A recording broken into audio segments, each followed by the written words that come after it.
So we'll check out cinematic mode on the Mavic.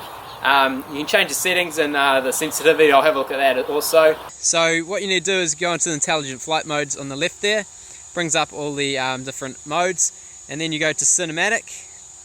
Now it's in cinematic mode. Depending on the settings that you've used for the cinematic mode, which I'll show you in a minute, depends on how fast the yaw is and pretty much how much braking is used when you're braking the aircraft. So say I go forward and then I let it go.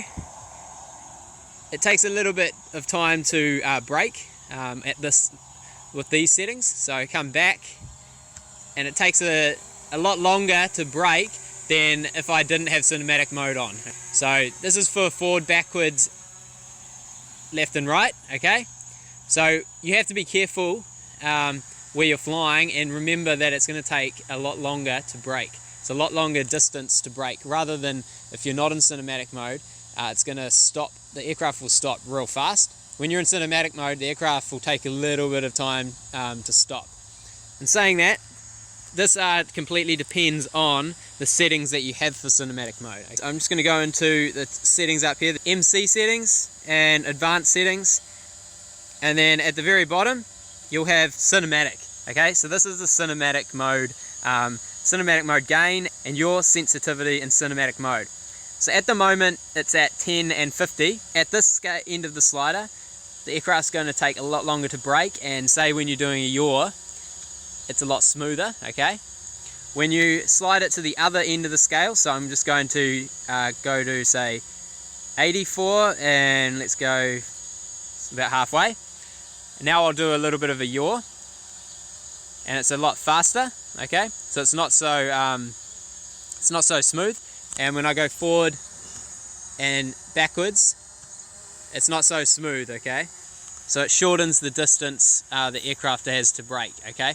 So again, if you have the slider to the full left, so say 10, and your sensitivity to the full left, then this is like the best mode for cinematic. Just remember with this end of the scale that it takes quite a long time for the aircraft to brake and stop, okay?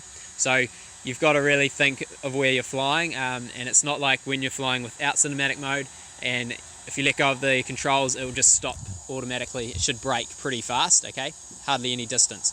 With the end of the scale that it is now set, it does take a few meters, okay, to slow down and stop. So I'm just going to do some filming in this mode. So with the gain at 10 and your sensitivity at 50. So I'll just fly around and I'll show you some footage. So the idea behind cinematic mode is to get really nice smooth footage. Ideally with drone footage, you want to be nice, you want to be flying nice and smoothly. You don't want to be doing any jerks or sudden movements or sudden stops, okay? With this mode, it kind of helps eliminate that.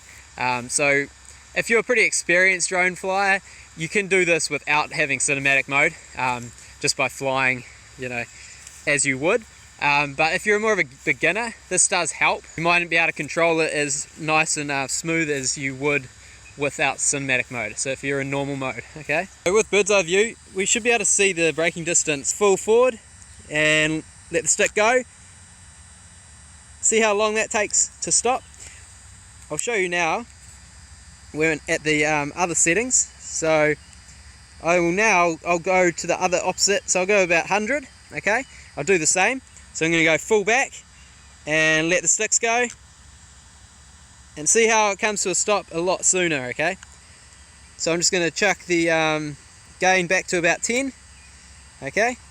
And do some more flying at this.